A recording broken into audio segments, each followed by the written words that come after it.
Доказ дека убавите соништа може да станат реалност е пекарата на сестрите Кетрин Калинис и Софи Ламонтейн во центарот на Вашингтон.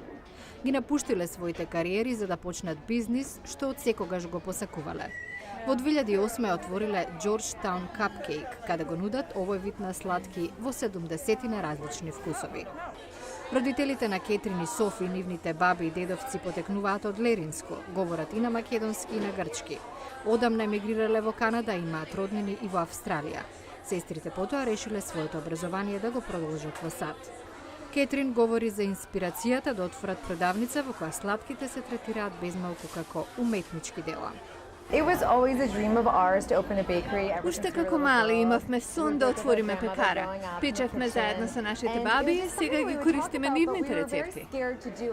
На ваков чекор се решиле и покрај претходните вносни кариери како во Гучи и престижно образование како на Принстон. Кетрин и Софи се фокусираат само на десертот капкейк, бидејќи во преден план им е квалитетот. Вкусовите се различни, декорациите безбројни, но основата се само 3 рецепти на нивните баби. Во моментов, од преку 100 вработени во компанијата, овие рецепти, кои не се ставени на хартија, ги знаат само 6 пекари, вклучувајќи ги сестрите. Задоволството на лицата на муштериите е она што ги мотивира. Доаѓаат тука бидејќи чувствуваат дека е специјално место и искуство.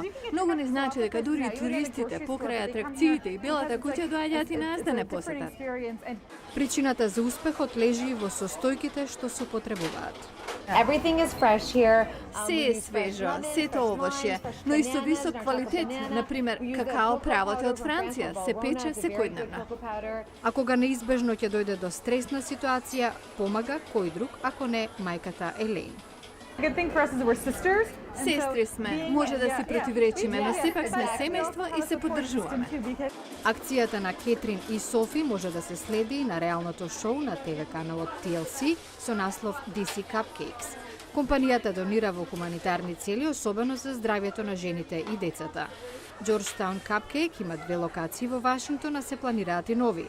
Популарен е методот на нарачки преку нивната веб страница, а заинтересирани има од речиси сите делови на САД. Никогаш не се знае, велат Кетрин и Софи, еден ден можеби ќе се прошириме и надвор од Америка, во Европа, например. Собственичките на оваа така наречена мини империја велат дека дневно успеваат да продадат најмалку 5000 сладки и велат дека покрај рецесијата цената останала непроменета. Јулија Велковска, Глас на Америка на македонски, Вашингтон.